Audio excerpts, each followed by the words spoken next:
Audiência pública que foi solicitada a essa Câmara Municipal para nós estarmos discutindo a situação, né, da população de rua de Ribeirão Preto.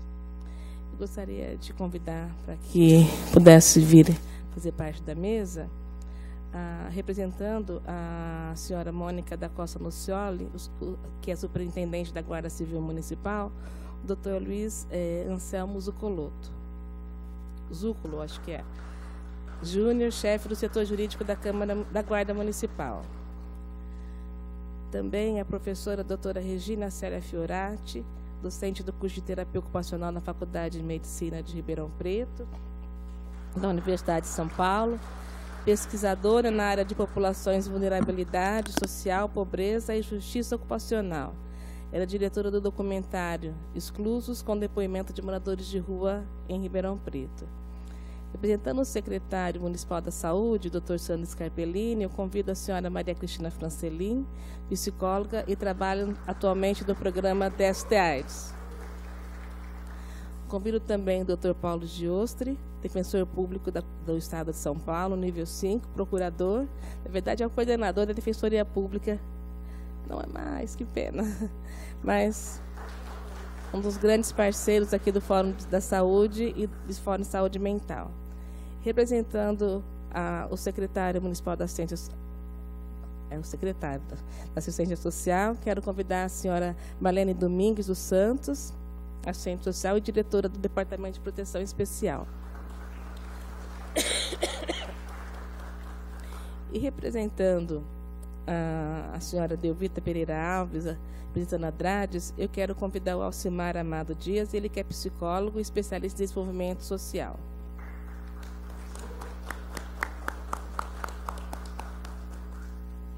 Bom, a proposta, né, Alcimar, está, como nós estamos atrasados, né, e a gente tem horário para, a professora tem horário para dar aula, a gente tem horário para terminar aqui também. Eu já vou passar, né, a palavra. Eu só gostaria de fazer a seguinte introdução. Nós, há muito tempo, a gente pensava em moradores de rua, né, numa categoria daqueles que não têm nada, né, sem teto, sem emprego, né, sem família. E há alguns anos, nós temos uma política pública, na verdade, tem um decreto federal, número 7.053, de dezembro de 2009, 23 de dezembro de 2009, que instituiu uma política nacional, destinada exclusivamente para a população de rua.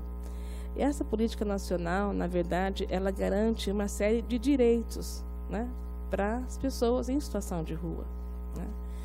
E o que nós precisamos de pensar, né, enquanto discussão, e aqui nós vamos pensar na discussão de uma política pública, né, que deve ser intersetorial, né, que não é só da assistência, não é só da saúde, não é da segurança, nunca deve ser da segurança, mas sim deve ser da saúde e da assistência, mas uma forma diferente de ver, né, são pessoas que romperam com algumas estruturas tradicionais, né, de família, de emprego, de trabalho, de renda, né, mas que construíram outros vínculos, né, e esses vínculos que nós precisamos de entender para poder intervir. Se a gente não entende, a gente sempre intervém, o Estado sempre intervém de maneira equivocada, de maneira errada, né, como nós temos visto, né, na cidade de São Paulo, uma intervenção totalmente às avessas. E o que a gente percebe também a própria população começa a se tornar um tanto quanto intolerante. Nós tivemos na semana passada aquela funcionária de uma banca que agrediu, né, um morador na Praça 15. Então, nós precisamos de pensar, né, que é uma situação. A política nacional, o decreto nacional fala que é uma situação. E se é situacional, é passível de mudança. Mas que mudanças que nós vamos propor, né? Que portas de saídas nós vamos oferecer para essas pessoas, né? Respeitando também que as portas são abertas, mas passam por ela quem quer, né? Você pode ter uma porta aberta, mas você não pode obrigar a pessoa a passar por ela. Então, essa discussão eu acho que a gente precisa de fazer, né, enquanto Ribeirão Preto. Nós tivemos um censo aqui em 2008, foi um censo. Existe um censo nacional também, em 2008, mas Ribeirão Preto, até por uma iniciativa da Secretaria Municipal da Saúde, porque eu trabalhava com pessoas com AIDS, então nós fizemos um trabalho de aconselhamento, testagem rápida, e tivemos um censo com 153 moradores de rua, isso em 2008. Agora, eu nem sei, eu acho que devemos ter centenas, né? Algumas, dúzias não, de centenas, mas um número muito maior, né? Talvez 5 vezes mais do que isso, né? E talvez a gente tenha as mesmas portas de saída. Então, acho que a gente vai estar discutindo um pouquinho isso, dizer que a gente não esgota aqui. Eu acho que é uma proposta, principalmente do poder público, conhecer algumas iniciativas que têm acontecido pela sociedade civil, pela universidade. Eu acho que nessa integração que a gente vai viabilizar, né, algumas ações que, de fato, possam trazer os impactos que a gente espera. Obrigada. Eu vou passar primeiramente para a professora Regina Fiorati, que vai falar um pouquinho dessa pesquisa que ela fez, esse trabalho que ela fez aqui com os moradores de rua. Obrigada. Ai, desculpa, faltou eu chamar para fazer parte da mesa o Wagner, que está representando aqui o Conselho Municipal de Saúde. Desculpa, Wagner.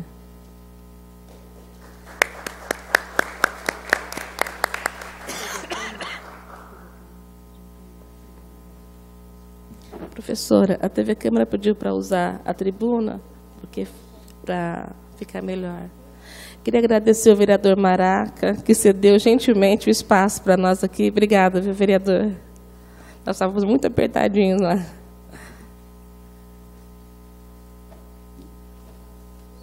Aperta. O verde.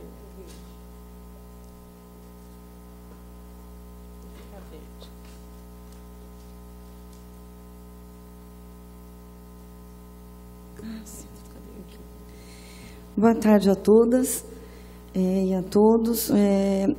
Eu sou professora na Universidade de São Paulo, no curso de terapia ocupacional, e nos anos de 2012 e 2013, nós desenvolvemos uma pesquisa que foi financiada pela Pró-Reitoria de Cultura e Extensão da Universidade de São Paulo e pela Fundação de Apoio à Pesquisa e Ensino do Hospital das Clínicas da Faculdade de Medicina de Ribeirão Preto da Universidade de São Paulo. Essa pesquisa ela foi desenvolvida e teve como participantes pessoas em situação de rua que naquele momento estavam aqui em Ribeirão Preto. A nossa pesquisa ela foi feita através da coleta de vários depoimentos de várias pessoas em situação de rua, que naquele momento se encontravam nas ruas de Ribeirão Preto e também no CREASPOP de Ribeirão Preto. A partir das nossas pesquisas e desses vários depoimentos de história de vida dessas pessoas, a gente obteve várias evidências, né, científicas sobre alguns fatores que levam à situação de rua. É claro que a situação de rua ela é uma situação que tem uma multidimensionalidade, né? É uma situação complexa e que tem uma multidimensionalidade, é uma situação que não tem, obviamente, um fator ou uma causa específica. Mas um fator que foi predominante, que a gente identificou, foi que, através das histórias de vida, que nós não coletamos apenas a história de vida do próprio morador de rua, mas a gente traçava uma história pessoal que era anterior ao seu próprio nascimento, tentando entender de que família ele vinha. Então, fazíamos toda uma coleta de dados que buscava informações sobre toda a história familiar daquela pessoa. E isso nos proporcionou uma informação e dados muito importantes que a gente pôde perceber, a gente pôde verificar que um dos principais fatores que levam à situação de vulnerabilidade dessas pessoas é realmente uma situação de pobreza que é estrutural, ou seja, é uma pobreza que vem de gerações passadas nessas famílias. Então, ela não é momentânea, no momento, ela não faz parte de um processo de ruptura que se dá na vida propriamente da pessoa que está em situação de rua. Mas é uma ruptura que já vem em processo na história familiar dessas pessoas. E que essas rupturas já se iniciam muito anteriormente, já em gerações anteriores, de avós e na geração paterna. E que apenas a geração dele é onde, vamos dizer, o iceberg aparece, né? Ou então a água transborda. Mas o processo de ruptura é um processo que já vem acontecendo. Então, nesse sentido, diante dessa pesquisa, nós também realizamos um documentário, né, que está no YouTube, ele chama Exclusos, e que foi em que a gente reuniu alguns desses depoimentos que fizeram parte da pesquisa. O que, né, em toda a nossa análise de dados, algumas recomendações que a gente pode chegar, porque uma pesquisa tem essa função, a gente não pesquisa na universidade para nada. A função da pesquisa científica é fornecer dados para as pessoas, para os tomadores de decisão, para aqueles que formulam as políticas públicas. É para isso que se faz. Então, as recomendações dos resultados da nossa pesquisa foi que as intervenções que se fazem, vamos dizer, que poderiam ser melhor encaminhadas e ter mais circunstâncias ou experiências exitosas, são aquelas que se dão em duas frentes. Uma primeira são as políticas públicas de combate à pobreza diretamente nos territórios em vulnerabilidade social, criando necessariamente maior acesso à saúde, à educação e, principalmente, a empreendimentos de geração de renda, né, que possam competir com outros mecanismos que, nesses territórios vulneráveis, acabam aliciando os jovens, que é principalmente o tráfico de drogas. Então, por exemplo, essa política de combate à pobreza ela tem que ser uma prioridade do Estado, uma prioridade que se dê em todas as políticas, em todos os setores, e, necessariamente, ela tem que ser intersetorial, né? E ela tem que partir do governo central como uma prioridade de governo. Mas também temos uma necessidade, que é a intervenção na situação emergencial, né, que é a situação em que as pessoas já estão em situação de rua. Então, o que fazer? Obviamente, não são ações higienistas, como, né, já foi lembrado, como aconteceu na Prefeitura de São Paulo nessas últimas semanas. Ações higienistas de tirar a força, de limpeza por violência policial não resolve. Essas ações não são somente desumanas, elas são ineficazes, porque a produção de pessoas em situação de rua se deve, como a nossa pesquisa mostrou, a uma situação de pobreza estrutural que vai se reproduzindo por meio de uma organização social e política que faz parte da sociedade brasileira, que é uma sociedade exclusora, é uma sociedade que é concentradora de renda e que isso vai provocar necessariamente uma desigualdade social muito grande, vai gerar segmentos sociais em extrema pobreza. Então, era um pouco isso. Estou disponível, né, através da vereadora Glaucia, para a gente poder disponibilizar mais informações a respeito dessa pesquisa e, inclusive, o acesso ao próprio documentário. Então, escolas que queiram passar, serviços de assistência social e saúde que queiram assistir o nosso documentário, nós estamos disponíveis. Muito obrigada.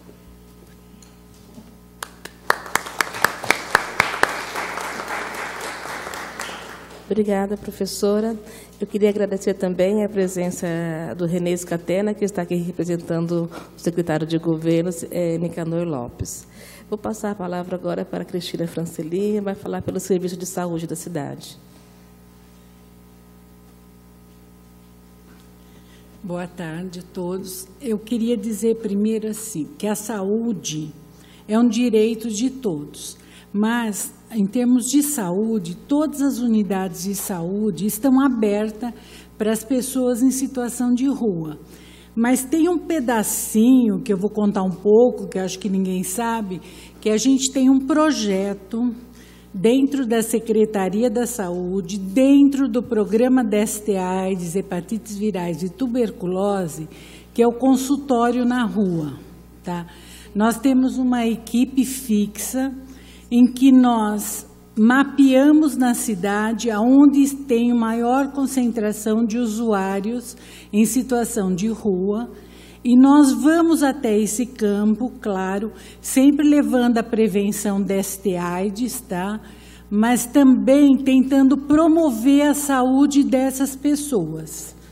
Então, a gente faz assim a Praça Santo Antônio, as praças aqui do centro, o CREAS Pop, a comunidade do Rio Pardo, a comunidade do Brejo, não sei se todo mundo conhece, onde tem alta concentração de pessoas em situação de rua. E dentro deste projeto, a gente tem um olhar um pouco maior para as mulheres, tá? Usuárias de drogas e gestantes. Essas aí, a gente faz assim, o que a gente sempre diz, uma maternagem. Quando nós conseguimos identificar, ou alguém coloca para nós que existe uma gestante usuária de drogas em algum local da cidade, no Galpão, lá no Galpão 3, aqui embaixo na Álvaro de Lima, nós vamos atrás, iniciamos um namoro, um contato, até ela aceitar ir com a gente para uma unidade de saúde. Lá ela é atendida e segue o protocolo de gestação, né? O protocolo do pré-natal. Esse tempo todo que ela faz este protocolo, a gente faz a maternagem. Nós vamos buscar, nós levamos, nós trazemos de volta, tá? Algumas usuárias são portadoras do HIV, então a gente tem esse contato com o HC, que também responde muito às nossas expectativas. Então, se precisa do agendamento quanto antes, o acompanhamento desta mulher, isso acontece. Nesse meio tempo, a gente tenta estabelecer um contato com as maternidades, que só temos 3, né, que é o HC, a Mater e a Santa Casa, para que quando esta usuária tiver o bebê, nós fomos avisados. Porque se existir a possibilidade da colocação, da discussão com ela, do método contraceptivo, a gente também discute isso e, se for possível, a gente tenta reorganizar para conseguir um Implanon, um implante que a gente tem, subcutâneo. Então, assim, dentro do nosso programa, a gente conhece muitos usuários em situação de rua. Mas muitos também recusam, gente. Recusam o acesso à saúde, tá? E, às vezes, quando você está fazendo um namoro, está indo, de repente ele some da cidade. Ele vai embora. Então, nós ficamos, às vezes, muito angustiados, tá? Sofrendo porque a gente não sabe o que aconteceu com aquele usuário, tá? Eu acho que é esse o que o programa DST-AIDS faz, tá? Obrigada, Cris. Consultório na rua. Consultório na rua. O que é consultório na rua? Gente, consultório na rua, tá? É esse projeto, tá? De uma equipe, tá? No nosso caso da Secretaria da Saúde de Ribeirão, nós temos a nossa modalidade que é tipo 2, é sem médico ainda, onde tem psicólogos, agentes de ação social, que são agentes comunitários de saúde preparados para a atividade, o apoio do resto da equipe da assistência social, de outros psicólogos e de enfermeiro. E aí a gente tem um cronograma de onde nós vamos naquela semana se não tiver nenhuma intercorrência. Aproveitando isso, eu esqueci de falar que a gente tem também o CTA itinerante. que é isso? O doutor móvel, tá? Com a equipe do DST-AIDS, vai em comunidades, em locais que tem pessoas em situação de rua ou vulneráveis, tá? Às vezes por uso de droga, às vezes por extrema pobreza, e onde a gente oferece os testes de prevenção de HIV, sífilis, hepatite. Inclusive, hoje, o grupo está todo lá na comunidade das Mangueiras, tá? Que é outra área que também nós fazemos, tá? Precisamos ter mais consultório na rua em Ribeirão. A gente não dá conta, só dá conta de uma parcela muito pequena daqui da cidade, tá? Obrigada. Eu gostaria de pedir para que a Marlene Domingos pudesse falar pela Secretaria da Assistência Social.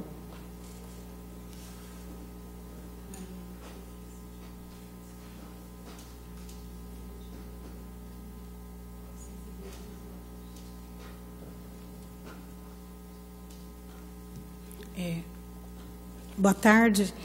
Na verdade, eu vou dar continuidade àquilo que já foi passado. O nosso departamento, que é o Departamento de Proteção Social Especial, ele é dividido em duas partes, que seria a média e a alta complexidade. As pessoas em situação de rua, de acordo com a tipificação dos serviços socioassistenciais, estão classificados em serviços de média complexidade. Estando à frente desse departamento, nós estamos pensando em como nós vamos atender essa população. Como seria a abordagem com esse nosso público-alvo? Aqui em Ribeirão Preto, a abordagem social ela foi terceirizada, então uma ONG fará essa abordagem. Ontem eu estive com o grupo que vai estar às ruas abordando esse público e falei um pouco da minha experiência, porque eu entrei na prefeitura há 22 anos atrás como educadora de rua e com supervisões, com formações, nós chegamos à conclusão de que a abordagem jamais pode vir a ser coercitiva. Caso alguém entre aqui nesse universo de pessoas em situação de rua e queira fazer essa abordagem de uma forma coercitiva, vai perder toda a parte pedagógica da abordagem que está sendo construída e pensada dentro desse projeto. Eu quis dividir isso com a equipe e espero que nós não tenhamos que convocar essa equipe para fazer a limpeza das ruas. Isso é uma solicitação e eu peço aqui de pronto o apoio da nossa vereadora nesse sentido, porque nós não comungamos desse pensamento. E nós temos, assim, só que complementar, porque eu percebo que a política pública ela é um pouco mais ampla daquilo que nós fazemos enquanto atendimento. O atendimento se faz necessário, mas nós precisamos de parceiros para construir essa política maior. E seria muito bem-vindo, vocês que já têm estudos voltados para a área, vocês que já estão à frente desse trabalho há algum tempo, poderem contribuir com essa atividade que nós executamos no cotidiano do trabalho. Eu comentei com a equipe dos desafios, que eu achei importante também alguém ter pontuado. O fato de nós termos uma equipe na rua, abordando pessoas em situação de rua, não significa que Ribeirão Preto vai deixar de ter esse público para que a gente tenha que atender. Eu penso que a ação é pedagógica e ela é lenta, então, por isso, nós, enquanto secretaria, vamos investir em capacitações, contamos com vocês para indicações, no sentido de capacitar essa equipe para ir ao encontro do outro, não com a ideia de retirá-lo de lá, mas caso ele o faça, que seja com qualidade e com muito respeito. E só lembrando, eu não sou muito boa de ficar falando, viu, gente? Eu acho muito chato, eu prefiro trabalhar. E assim, só lembrando, nós temos uma unidade, né, no Quintino 1, que a saúde já está um pouco mais avançada quanto à própria assistência social no cuidado com essa população. Organizou a equipe, a sensibilizou, a preparou para receber esse público-alvo, porque nós sabemos em que circunstâncias eles chegam aos nossos serviços. Então, o pessoal da saúde, nesse momento, já está com aspas, um pouco mais preparado para receber esse nosso público-alvo. E a assistência social está caminhando para isso. Aliás, parte da equipe já está aqui presente, né? E que bom que vieram para ouvir o que está sendo pensado em Ribeirão Preto para esse segmento específico. Era o que eu tinha para informar no momento. Oi?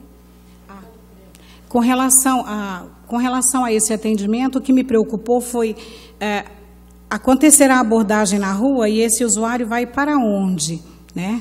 Nós, então, temos 2 locais para isso. Ele passa o dia no Centro Pop, com atividades que nós estamos reescrevendo, fazendo um novo planejamento, porque também, ao convidar esse usuário para deixar a rua, eu vou ao Centro Pop para fazer o quê? Então, nós estamos organizando as atividades no próprio Centro Pop, convidamos as universidades para ser parceiras e nos ajudar no sentido de preparar essas atividades que serão desenvolvidas específicas para esse segmento. E à noite, eles passam a noite nas casas de passagem. Nós não temos mais aquela unidade do CETREM. Hoje nós temos casas de passagem e uma delas é específico para esse nosso público. Tudo bem? Glaucio, esqueci de mais alguma coisa? Não, né? Era o que eu tinha para informar no momento, tá bom? Só um minutinho, nós vamos terminar a rodada. E a gente caso eu não consiga responder, pesquiso, pego o seu endereço e devolvo depois. Tudo bem? Eu vou passar para que o Dr. Luiz possa falar pela Guarda Civil Municipal.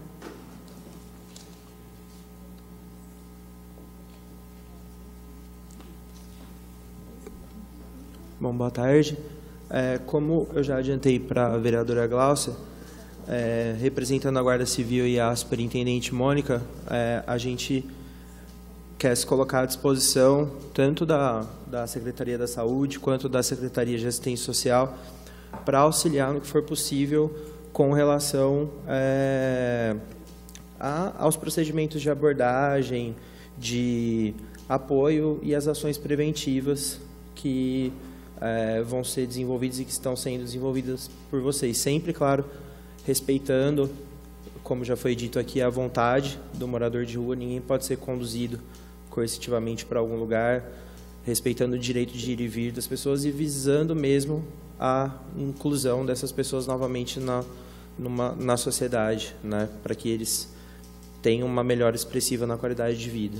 Acho que a função da Guarda Civil é dar todo esse apoio nos bastidores aí, sempre auxiliando quem é responsável mesmo pela mudança, pela primeira abordagem, enfim, e mudança de vida dessas pessoas.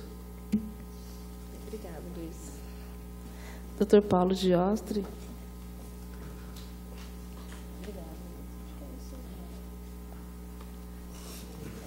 Boa tarde a todos e a todas. Agradeço em nome da Defensoria Pública o convite da vereadora Gláucia Berenice para esse evento que tratamos, então, das pessoas em situação de rua. A vereadora Gláucia nos lembrou de um decreto já de dezembro de 2009 que institui essa política nacional de atenção a essa população em situação de rua, né? E eu gostaria só de fazer um breve comentário a respeito dessa norma. Ela, além ela descreve os princípios, as diretrizes e os objetivos da política nacional de regulação da questão da população em situação de rua. E os princípios são bem claros a respeito da questão, que além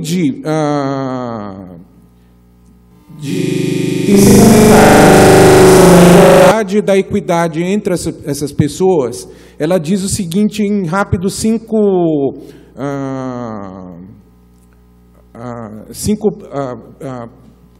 informações aqui. Primeiro, o respeito à dignidade da pessoa humana. Isso aí está na própria Constituição Federal, tá? Então, todos os brasileiros devem viver com dignidade, né? A dignidade da pessoa humana. O direito também à convivência familiar e comunitária. Então, dentro da da sociedade macro e da sociedade micro. Uma sociedade macro e a sociedade micro, que seria a própria família, né? Da comunidade e da família. O terceiro seria a valorização e respeito à vida e à cidadania. Quer dizer, a efetividade de ter direitos e exercer esses direitos, né? O atendimento humanizado e universalizado pela União, pelo Estado e pelo município, e também a questão do respeito às condições sociais e diferença de origem, raça, idade, nacionalidade, gênero, orientação sexual religiosa, com atenção especial às pessoas com deficiência, tá? Que estão lá descritas na Lei Brasileira de Inclusão, as pessoas com deficiência. A Defensoria Pública atua nessa questão num dos seus núcleos especializados, que é o núcleo especializado da cidadania e direitos humanos, tá? Nós não temos um defensor público que atue aqui em Ribeirão Preto nesse núcleo, mas a Defensoria Pública está disponível, através de seu corpo de defensores públicos e pelo corpo de funcionários, especificamente aqui na pessoa da assistente social Renata, da psicóloga Paula, que compõe o nosso centro de atendimento disciplinar, tá? Na qual, por certo, nós temos ou pretendemos reavaliar todo o fluxo necessário para que essas pessoas em situação de rua sejam acolhidas dentro da Defensoria Pública, quando elas comparecerem na Defensoria Pública, e solucionada a questão dela, porque nem sempre é uma questão prementemente jurídica, mas sim uma situação psicossocial, vamos dizer assim, né? Que elas precisam, então, desse tipo de acolhimento. Então, sem mais delongas, né, eu coloco a instituição à disposição como mais um instrumento à disposição da população em situação de rua, para que seus direitos sejam plenamente efetivados, porque, na realidade, nós temos que solucionar as causas para que a gente possa, ao final, conseguir combater as consequências. Obrigado. Obrigada, doutor Paulo. Gostaria de pedir para o Alcimar, para que possa fazer uso da palavra. Um dos objetivos dessa audiência, nós temos um grupo bem diversificado, principalmente na plateia, né? Nós tivemos o prazer de nos apresentar, né, os que estão aqui na mesa, mas na plateia nós temos muitas pessoas, muitas ONGs, serviços que trabalham, né, com diferentes tipos de ações e programas com moradores de rua. Então, está tendo uma área, um momento importante para conhecer um pouquinho do poder público e depois interagir no sentido até de como que a gente pode integrar as ações. Então, só um pouquinho mais de paciência, que a gente já vai passar a palavra para todos. Bom, boa tarde a todas. Eu gostaria de agradecer o convite da vereadora Glaucia, em nome da minha diretora, a senhora Delvita Pereira Alves. Infelizmente, ela não pôde vir em virtude de outro compromisso assumido. E gostaria de falar um pouco da nossa contribuição em relação à proposta de desafios a serem enfrentados para chegarmos a uma política pública efetiva de atendimento a essa população em situação de rua, que é um segmento do nosso país dos mais vulneráveis e fragilizados em termos de todos os direitos que são violados, né, para essa população. Como já foi falado, eu faço parte da Secretaria Estadual de Desenvolvimento Social, órgão estadual da Política de Assistência, e o nosso trabalho ele vai no sentido de acompanhar, monitorar, orientar, e em relação às normativas das políticas públicas de assistência, nortear os trabalhos, capacitar as políticas municipais de assistência social nos diversos nichos, né, nos diversos públicos-alvo que a assistência tem, especificamente da população em situação de rua. Tem muitos desafios pela frente. Não dá para falar dos desafios e do nosso trabalho sem falar do passado. Infelizmente, a gente tem que falar de como se deu a política pública para moradores em situação de rua em Ribeirão Preto nos últimos anos, que a gente teve um trabalho muito árduo enquanto órgão estadual e pouco efetivo. e a gente quer agora contribuir especificamente com a SEMAS e com os demais atores que vão estar trabalhando aí com a atenção à população de rua, para que a gente consiga realmente avançar e colocar em funcionamento uma política que ainda tem muito para ser construída. Só para contar um pouquinho rapidamente, Ribeirão Preto, a partir de 2009, né, com a publicação da lei do decreto, Ribeirão Preto foi imediatamente contemplada pelo Ministério do Desenvolvimento Social com o reordenamento e ampliação da política da população em situação de rua, entre 2010, 2012 e 2013. De que forma? Com oferta de cofinanciamento e orientação do MDS para implantação de um centro POP e com o trabalho também de reordenamento e oferta do abrigo população em situação de rua, o antigo CETREM. Esse processo começou em 2010 e perdurou até hoje, e tem muita coisa a ser feita ainda. Só para contar a história, o Centro POP ele foi inaugurado em junho de 2011, oficialmente. Ele funcionou ali na Rio de Janeiro. Infelizmente, ele não durou 5 meses, porque houve, até onde consta para nós a informação, né, não temos acesso ao documento em si, mas um abaixo-assinado de munícipes solicitou a esta Câmara de Vereadores a saída do Centro POP de lá, que por meio da sua mesa diretora, eu não sei quem era o presidente em 2011, não sei se era o Walter Gomes, eu também não me lembro, acredito que seja, solicitou a SEMAS e a Prefeitura o fechamento do Centro POP, e ele saiu de lá. Então ele durou 5 meses. Depois disso ele foi para dentro das dependências do CETREM, acabou se tornando um anexo ali do CETREM, um espaço que não era Centro POP, nem era CETREM, então não funcionou direito, e lá ficou durante 29 meses.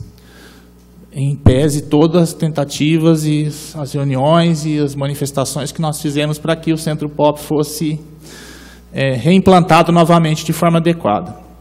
Importante lembrar que nós sempre preconizamos e orientamos que o Centro POP fosse realocado na região central. Não fomos atendidos, como bem sabe, porque ele tem que ficar próximo das políticas públicas, ele tem que ficar próximo de onde está a população de rua, ele tem que ficar próximo de toda a oferta de serviços que essa população demanda, né? E, nesse sentido, até uma oferta de serviço também da Secretaria Estadual é o restaurante Bom Prato, que deveria haver uma articulação entre as duas instituições para que o morador de rua tivesse acesso ao Bom Prato através do próprio Centro POP e dos seus educadores. Isso não aconteceu. Então, essa é algo que tem que ser pensado nos próximos 3 anos e meio ou mais, né, a localização do Centro POP naquela região. Eu sei que para vocês é difícil fazer a mudança, não é fácil, mas está em desacordo com as normativas e com a política, né? Então, acho que para os próximos anos, a longo prazo, aí é preciso pensar isso aí nos próximos 3, 4 ou, quem sabe, né, próximos 8 anos da gestão, porque os últimos 7 anos realmente não foram produtivos para esta população. Houve muito descaso, né, com a política, não havia interesse, ou melhor, a quem interessava o Centro POP sair dali, a quem interessava o CETREM ser transferido para um motel de um quarteirão na saída da cidade. Isso eu não sei responder. Não interessava a população em situação de rua. Não era interesse do bem comum, não era o interesse que o agente público deveria ter para com o trabalho que tem que fazer. Não era interesse do bem maior dos munícipes nem do município, isso é fato. Quanto ao CETREM, ele ainda é chamado de CETREM, acho que isso é uma mudança que vai se dar ao longo do tempo, inclusive passa também por aqui, porque é preciso mudar a estrutura administrativa das SEMAS, né? Então isso é uma lei municipal, né? Que o CETREM ele não poderia existir mais como CETREM, primeiro porque a proposta nacional, da qual o município fez o aceite, recebe recursos, tanto do Estado quanto do governo federal, para implantar a política, é que o CETREM não possa atender mais de 150 pessoas. Então, como ele atendia 150 a 200 pessoas, o reordenamento previa que ele fosse dividido em 3 abrigos de 50 pessoas cada um. Foi dividido pelo abrigo Renascer, abrigo Esperança e Casa de Passagem. Tem uma diferença entre Casa de Passagem e abrigo, e a proposta é que fosse separado, né? São 3 abrigos, não precisava ficar tudo no mesmo lugar, né, para não caracterizar uma coisa só, mas essa foi uma situação que não foi possível controlar. Cada abrigo deve ter um coordenador, uma equipe mínima, né, tanto de profissionais de nível superior, quanto equipe administrativa e equipe operacional, funcionando 40 horas, o coordenador, no caso, e a equipe, e mais a equipe que vai manter o serviço ao longo que é ininterrupto, né, no período noturno, fim de semana e tudo mais. O serviço é aberto à população de rua o tempo todo. Por se tratar de um abrigo, há uma correção também de rumo que precisa ser pensada por conta desses 29 meses. O Centro Pop se tornou extensão do CETREM. E pela proximidade dos dois, ele ainda continua um pouco.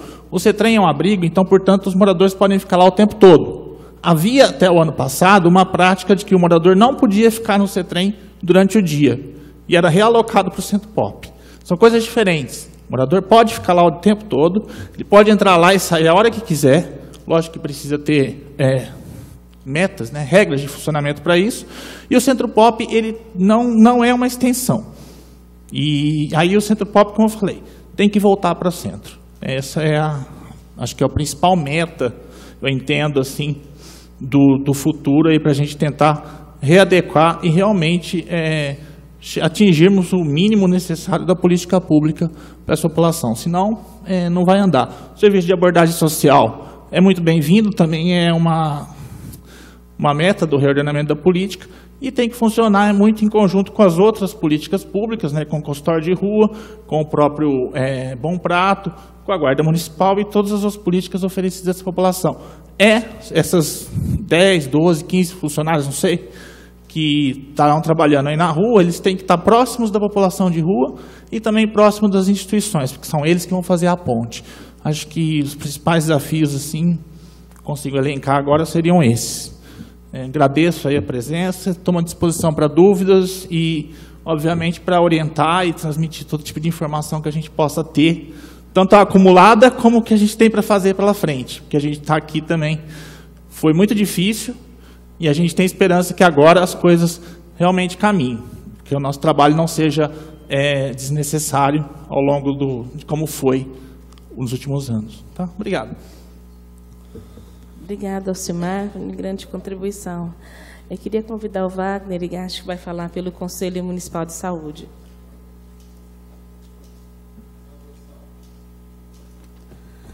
Boa tarde. Bom, meu nome é Wagner Higashi, eu sou membro do Conselho Municipal da Saúde. Agradeço a Glaucia Berenice pelo convite. O que eu teria para falar sobre esse assunto é o seguinte: eu não conheço tanto assim sobre esse assunto, né? Depois eu queria mais informações sobre Craspop, queria mais informações sobre isso daí, porque eu só conheci o CETREM, né? Então, para você ver, o meu nível de conhecimento não é tão grande.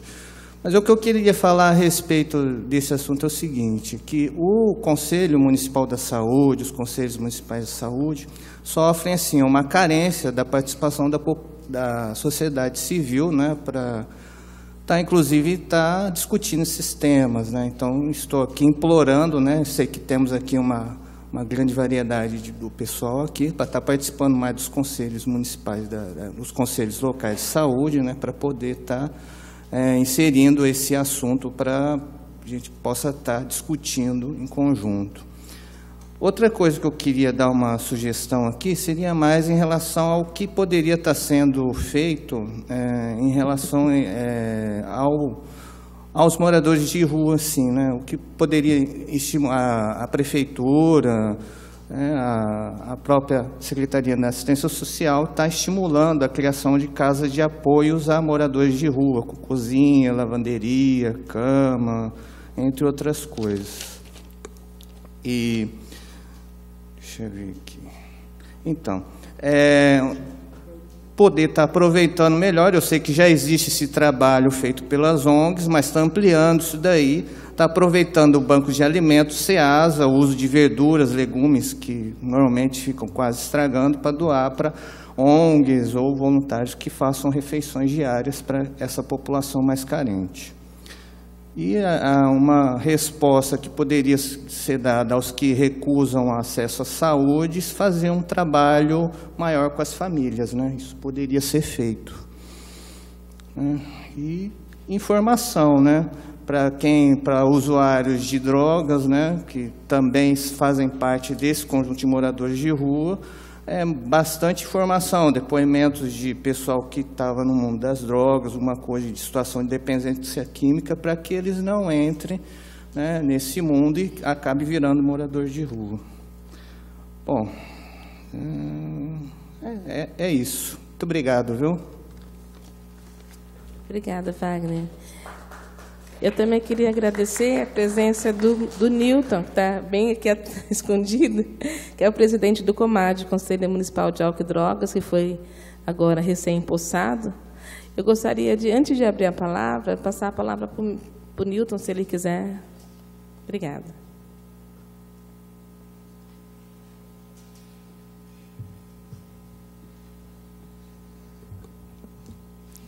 Bom, o Conselho Municipal de Álcool e Drogas, ele também tem um grande problema também. Na verdade, a falta de diálogo com todas as máquinas, as ferramentas que a Prefeitura possui, né? Nós não temos essa rede integrada. E creio que isso não é só um problema do Conselho, acho que é um problema de toda a estrutura da Prefeitura. Eu vi aqui algumas pessoas falando, né, que falta essa integração, e essa integração realmente ela causa problemas graves, porque não adianta uma secretaria trabalhar, fazer um trabalho aqui, a outra fazer ali, os SEMAS trabalhar em algo, o pessoal da abordagem fazer algo, mas se não houver uma real integração entre todos. E isso realmente está falho, né? Nós viemos conversando com algumas pessoas e todos dizem a mesma coisa. Eu não consigo falar com fulano de tal secretaria, eu não consigo falar com cicrano de tal lugar, porque realmente não tem como. Existem limitações das próprias secretarias e que às vezes emperram casos simples para serem resolvidos e que a gente não consegue avançar nesses casos. Então eu creio que às vezes, não só, lógico, a boa vontade de todos, né, isso todos nós temos, mas realmente algum conselho, né, eu vou colocar até mesmo o Conselho Municipal de Álcool e Drogas, o Conselho de Saúde, fazer uma intermediação entre todos, para que a gente possa realmente resolver casos específicos, para poder agilizar essa situação dessas pessoas. Pensando aqui também, né, eu verifiquei que o ideal de todos que estão aqui são contra qualquer tipo de abordagem mais energética contra a população de rua. Mas nós também não podemos esquecer que são pessoas fragilizadas pelo sistema, com certeza são, e que nós precisamos resolver esse sistema, precisamos melhorar esse sistema da melhor forma possível, mas para as novas gerações, esta geração, ela já está afetada, ela já está aí. Nós precisamos intervir com essa geração, precisamos melhorar as gerações futuras e intervir, tá, e ressocializar essa geração já afetada. Como fazer isso? Existem várias formas, todos aqui já deram ideias, todos aqui trabalham para isso, mas muitos desses que já estão afetados, infelizmente, já possuem ações criminosas, eles já fazem grandes crimes, vamos dizer assim, né? Eu estou falando isso porque eu já vivenciei assassinatos, eu já vivenciei roubos, eu já vivenciei agressões físicas, né?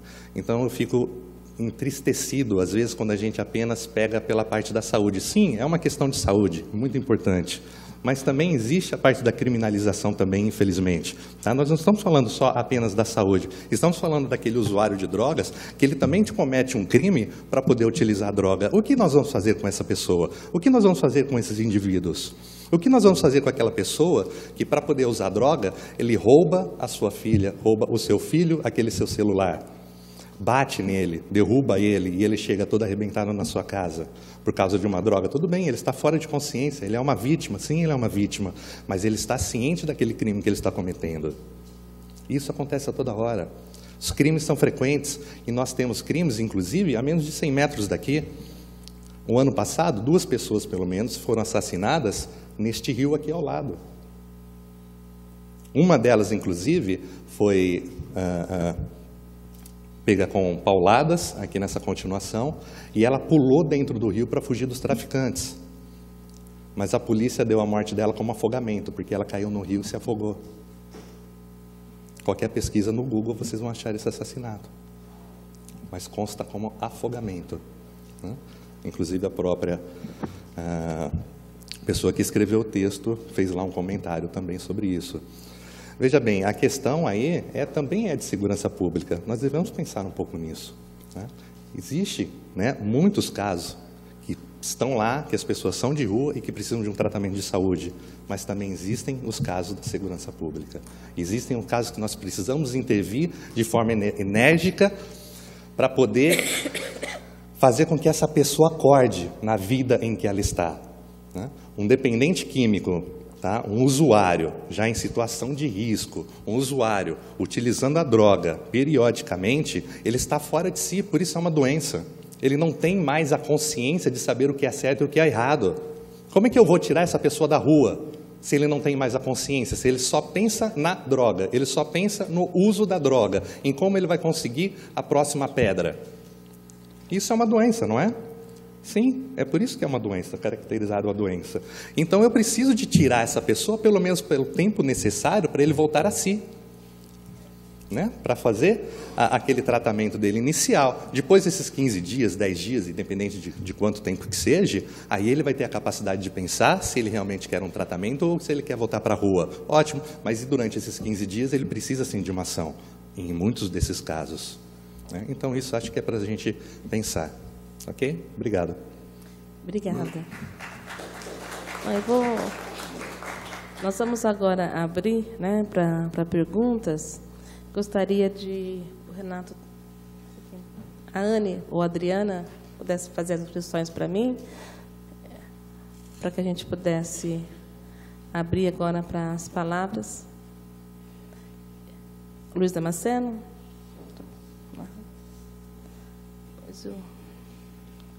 Por favor, faça a inscrição com a Anne. É só apertar, falar com o verdinho aceso.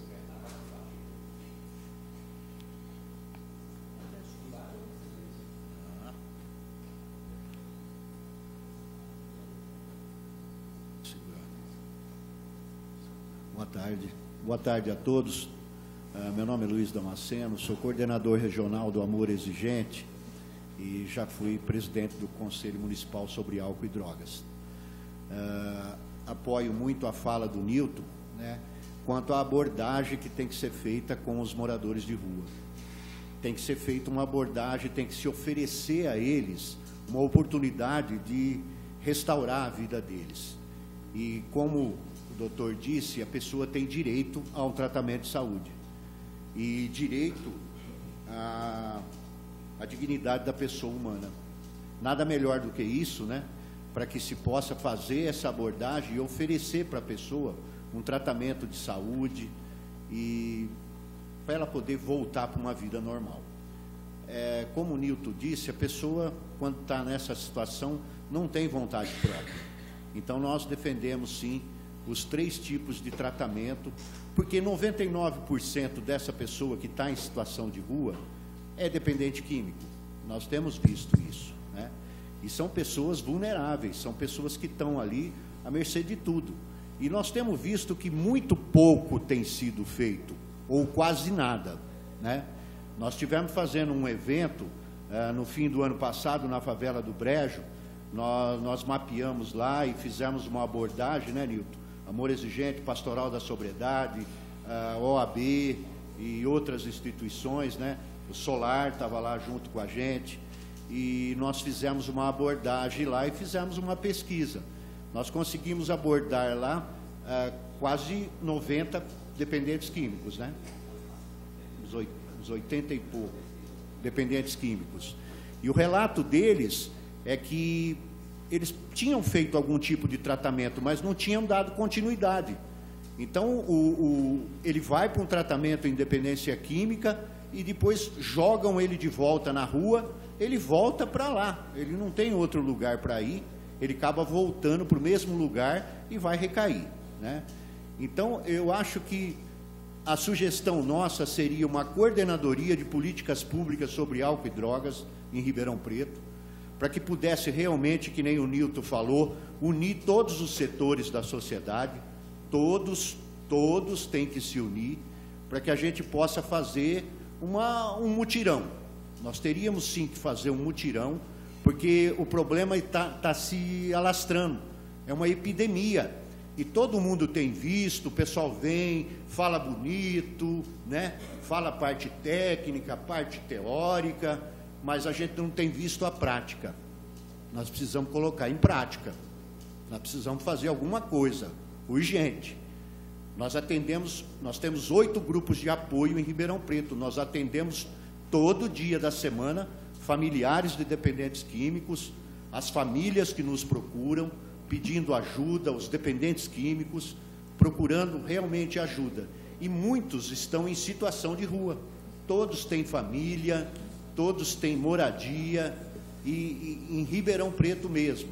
E precisa salvar essas pessoas. O que nós temos? Dentro do que você falou... Nós temos o programa Recomeço. Tá. Já vou complementar. Tá. Nós temos o programa Recomeço, que é um programa do governo do Estado. Ribeirão Preto está contemplado nesse programa com 4 modalidades. Nós temos casa de passagem, as comunidades terapêuticas, moradia assistida e república. Hoje, Ribeirão Preto está trabalhando só comunidade terapêutica. Nós precisamos ampliar isso aí. Quantas casas de passagem tem pela assistência social? Não sabemos, né? Falam que tem casas de passagem. Tem o CETREM, né? Tem o CREAS POP, né? Agora, a gente precisava ampliar, porque tem dinheiro para isso no governo do Estado, no governo federal. O que precisa é unir toda a sociedade de Ribeirão Preto, todos os setores, todas as secretarias, para que a gente possa realmente fazer uma ação. A ação que nós precisamos. Nós estamos cansados de falar ação. Nós precisamos ver alguma coisa acontecer. E é isso que o Conselho Municipal sobre Álcool e Drogas vai fazer esse ano com a sociedade civil, que está na liderança, e nós queremos colocar isso em prática. Muito obrigado. Eu acho que uma coisa importante é a gente tirar alguns mitos, né, desfazer alguns mitos.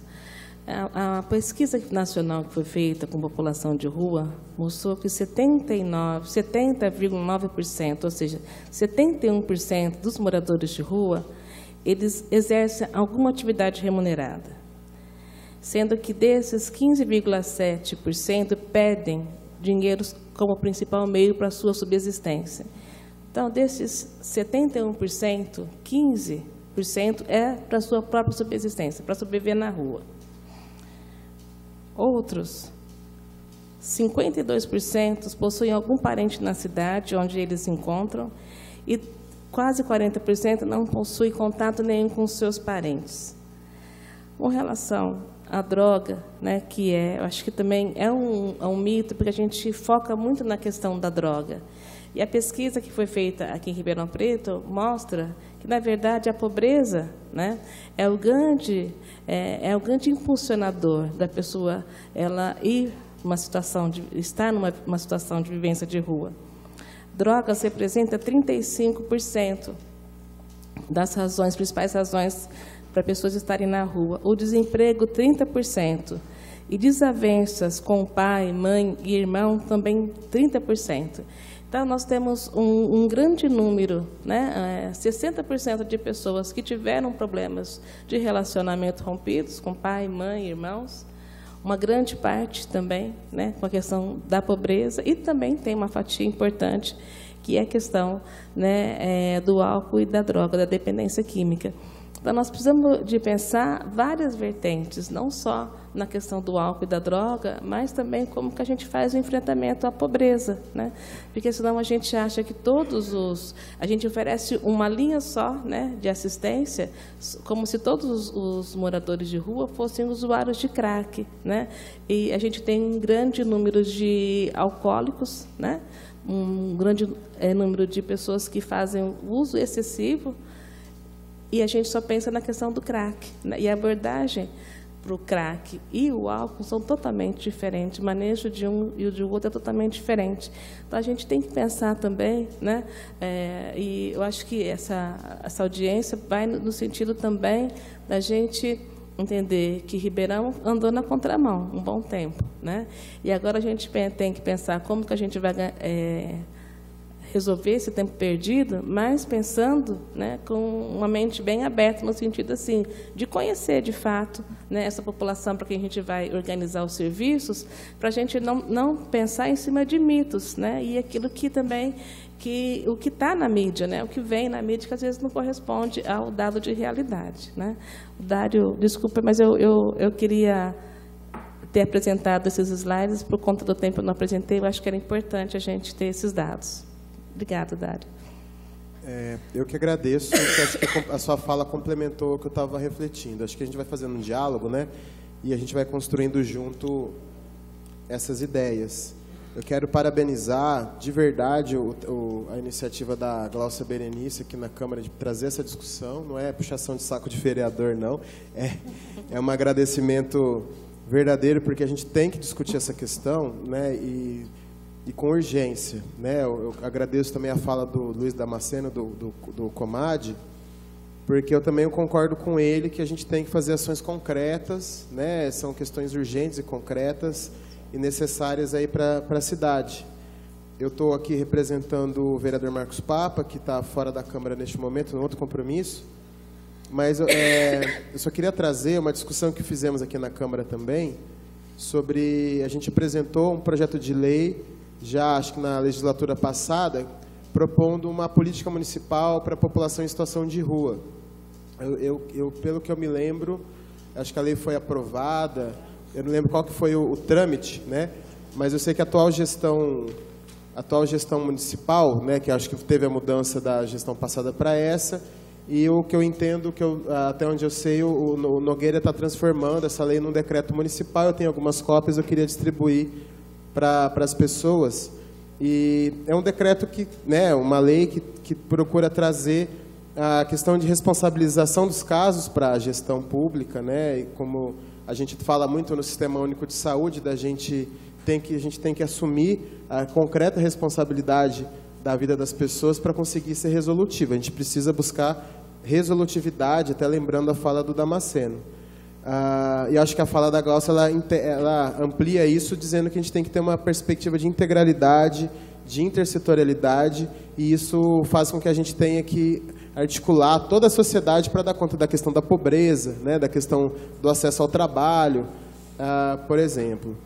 E aí a nossa sugestão é a retomada daquele grupo de trabalho que a gente tinha para discutir a questão de a população em situação de rua. A gente precisa de encontros periódicos, de indicadores, de questões concretas, para que a gente consiga, tais indicadores vai fazer com que a gente articule tais setores da gestão pública, da sociedade, né? Acho que a fala do Alcimar foi muito rica nesse sentido, firme, né? Como todas as falas do companheiro Alcimar sempre são, mas ela também traz para a gente essa responsabilidade desse cuidado, né? E aí, só para concluir aqui a questão do documento, né, garantir a participação das pessoas em situação de rua nessa discussão, né? E um tema, a gente trouxe o professor Rubens Adorno, da Faculdade de Saúde Pública, para fazer uma fala aqui em Ribeirão Preto, e uma coisa que eu gosto muito do que ele fala, a gente tem que ter um ponto prioritário na discussão com o morador de rua, que é bem concreto, é da gente lutar inicialmente para que as unidades de saúde ofereçam o direito dos moradores de rua tomarem banho, né? Se a gente pensar, se a gente começa a morar na cidade, onde que a gente se cuida na cidade? né? Então, eu entendo que isso também tem que ser uma prioridade, isso está contemplado nessa lei que foi encaminhada como sugestão para a Prefeitura transformar em decreto. A gente está aguardando aí a pasta do secretário Nicanor, essa resposta. E aí a gente tem essa questão, né? Discutir na perspectiva do direito da população em situação de rua ter acesso a cuidados de higiene básico, como banho. A gente tem que garantir que as unidades de saúde entendam que elas também são responsáveis pela saúde dos usuários, dos moradores de rua, e a gente tem que garantir que a gente possa fazer um trabalho como esse, né? Basicamente, eu vou entregar para vocês uma cópia desse decreto, para quem quiser. Eu posso também encaminhar por e-mail, e é basicamente o que eu quero contemplar e assinar também as falas que já foram feitas. Muito obrigado. Gente, só para dar uma informação, existe um projeto de um empresário, complementando isso que o Dário falou, sobre o banheiro solidário. É um projeto onde tem um banheiro, onde tem, se vocês puderem abrir, é de Vitória da Conquista. O custo de instalar 4 banheiros dessa forma para as pessoas em situação de rua é R$10 mil somente. E está sendo replicado em Porto Alegre, tá? E é um dos anseios meus do projeto, é isso. Tentar colocar realmente esse banheiro solidário. Vale a pena, quem puder, abre no YouTube e vai ver esse banheiro. Eu só vou eu acho que é importante... Não pode tomar banho lá, não. Viu? Oi? Não, posso sim. Já trabalhei no programa de DSTA, eu entro lá e saio arrancando a roupa para tomar banho. Mas eu acho que é importante um projeto desse, mas a gente tem, lembrando até a base do projeto da reforma sanitária, a gente tem que descentralizar essas ações. Então, que as unidades de saúde também garantam esse acesso, porque é uma forma também de fazer vínculo com aquele morador de rua, é uma forma de conversar, dessa pessoa entender que aquilo faz parte um pouco dele, dela se apropriar pela instituição, pela gestão pública, né? E assim como outros espaços, a gente tem que oferecer coisas para essas pessoas também, é isso.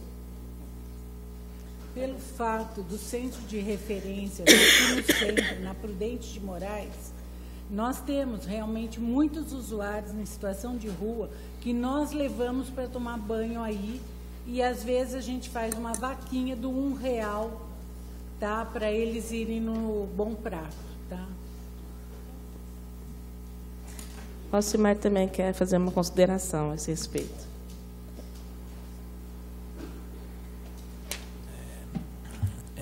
Dário, só queria complementar aí essa questão e essa proposta do banheiro comunitário. Só lembrar que em Araraquara, acho que esse ano já, ou ano passado, não me recordo, teve uma proposta muito interessante, que foi a geladeira solidária. Funcionou bem até um certo tempo, depois ela acabou se perdendo por vandalismo, que nem era dos próprios moradores de rua, porque eles estavam já trabalhando a área ali, o entorno, limpando a praça, a iniciativa do empresário, do dono da padaria, né, no caso, ele ficou muito chateado, porque ele estava conseguindo sozinho, assim, como na iniciativa própria, construir um bom trabalho, assim, mas alguém parece que não gostou e foi lá e destruiu tudo. Também é uma iniciativa, e essa iniciativa do banheiro solidário, ela vem nesse sentido. Eu queria só lembrar que quando eu cito a importância do Centro Pop tá localizado na região central, um dos motivos é esse, porque o Centro Pop oferece, né, material de higiene, ele oferece condições dignas, ele oferece banheiro para que o morador possa tomar banho. Um dos grandes entraves que a gente tem do morador de rua aqui no centro da cidade, por exemplo, é o restaurante Bom Prato, porque ele não vai lá. Ele pode ter R$2 para ir lá comer, mas ele não vai. Ou poucos vão. Por quê? Porque ele está sujo, porque ele é discriminado, porque ele acaba também, ao ser discriminado, entrando em atrito com a fila, né, de munícipes, que também tem o direito, mas ele é um público prioritário do restaurante Bom Prato. Aliás, um principal, porque não tem renda nenhuma, né? Então é uma situação de extrema pobreza em alguns casos. E é importante, então o Centro Pop ali perto, e aqui perto dos moradores, ajudaria nesse sentido, facilitaria muito essa articulação. Inclusive porque o morador de rua, como eu falei, ele precisa de um técnico, de um profissional que faça a ponte junto com ele entre as instituições, as pessoas e ele, que é o serviço de abordagem social, que faria isso. Na época a gente propôs isso, que o serviço de abordagem social do Centro Pobre faria uma ponte com o restaurante Bom Prato para que os moradores pudessem ir lá, acompanhados dos técnicos, e isso tornaria-se um hábito que iria, inclusive, mudar a perspectiva e a percepção que a população tem dessa população. Isso aqui eu estou falando só para citar também o decreto 7.053 de 2009, quando ele fala, né, inclusive um membro da Defensoria já citou um pedaço, e por que eu quero citar? Porque fala exatamente disso. Assegurar o acesso amplo, simplificado e seguro aos serviços e programas que integram as políticas públicas de saúde, educação, previdência, assistência, moradia, segurança, cultura, esporte, lazer, trabalho, renda, alimentação, e desenvolver ações educativas permanentes que contribuam para a formação de cultura de respeito, ética e solidariedade entre a população em situação de rua e os demais grupos sociais. Ou seja, para que seja feito propostas que permitam que a população e os moradores de rua possam entrar em harmonia e conviver entre si, e eliminar esse preconceito que existe, e esse atrito que existe em uma das partes. Essa é a proposta da política, e é assim que se faz. Entendeu? Então, acho que só queria acrescentar isso aí. Eu gostaria de pedir, que vocês estão bem tímidos, né? Ninguém mais se inscreveu. Quem trabalha com ONGs aqui, quem representa alguma ONG e trabalha com morador de rua, pudesse identificar? Levantando a mão.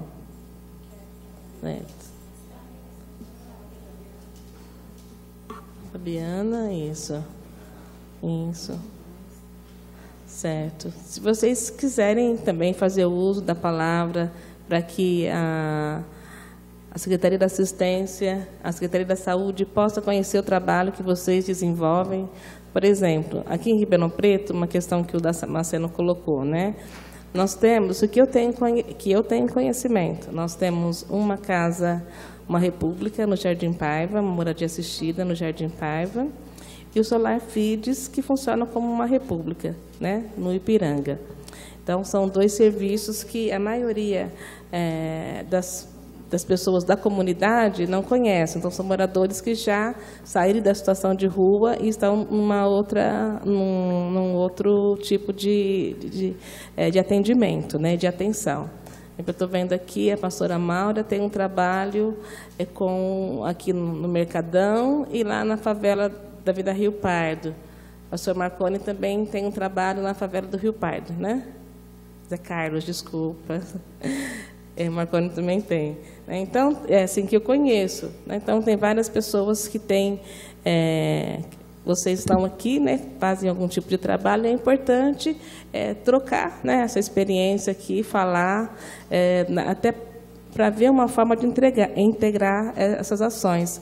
Uma das propostas que nós vínhamos fazendo, mas foi inviabilizado porque o governo não queria conversar, não tinha nenhuma possibilidade de diálogo. Nós criticamos muito, nos posicionamos muito com relação à mudança do CETREM e do CREAS-POP para aquela região da cidade. Dizemos que ia ser um grande equívoco como né?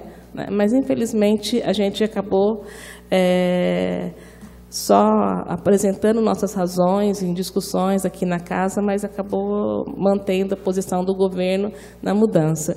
Mas nós fizemos algumas reuniões aqui, até foi no Salão Nobre, justamente com quem trabalha, né, esse grupo de trabalho que o Dário falou, para buscar uma articulação entre todos os serviços, para que todos se conheçam, todos possam contribuir, né, com o seu trabalho, haver uma troca. A gente sabe que essa troca, como que ela é importante, não pode ser da saúde, se é da assistência, se é o terceiro setor, do CAPES, né, do CAPES-AD, não importa, né, na verdade, todo mundo tem um objetivo comum, que é dar assistência ao morador de rua. Então, a gente tem essa proposta de retomar, né, esse trabalho. Então, quem tiver esse interesse, depois eu vou conversar com o Dário, né, para a gente fazer isso em conjunto, para que, a exemplo de outros grupos de trabalho que a gente tem aqui na casa, como agora nós estamos tentando montar uma casa de apoio para pessoas que têm HIV/AIDS, né? Então, um grupo específico que está trabalhando para montar uma casa de apoio para pessoas já doentes de AIDS. Então, são várias ações que a gente vai trabalhando em paralelo através dos grupos de trabalho. Então, quem tiver interesse, tá, pode ficar, por favor, né, depois nos procura, dá um toque para a gente poder convidá-los para essas reuniões posteriores. O vereador Maraca pediu para fazer uso da palavra.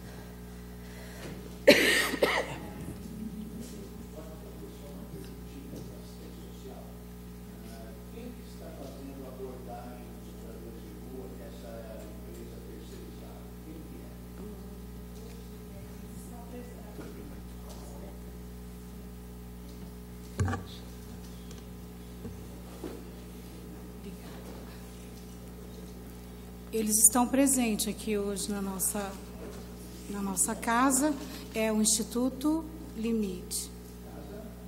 O Instituto Limite. Isso.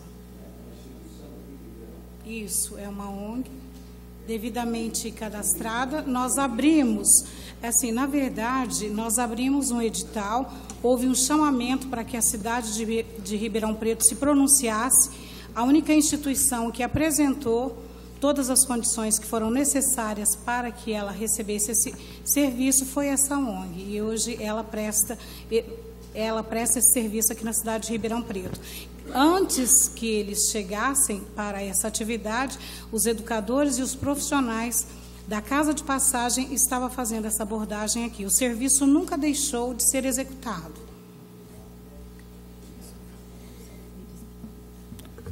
Gláucia. Só um minutinho, desculpa. Eu queria me despedir e pedir desculpa, que eu vou ter que me retirar, porque eu tenho aula. Eu dou aula agora às 4 horas. E, embora a USP seja perto, a gente tem que dar uma corridinha. Então, me desculpe. Então, qualquer contato que vocês queiram, eu estou acessível pelo e-mail, tá? Muito obrigada. Obrigada. Queria, na pessoa da vereadora Gláucia Berenice, saudar toda a mesa aqui presente, aproveitar para saudar todos os amigos aqui. Eu estive bem no começo dessa audiência pública e tive que me ausentar porque eu fui presidente de uma comissão de estudos aqui do lado e estava com um pensamento aqui, porque gostaria muito de ter participado de toda a discussão.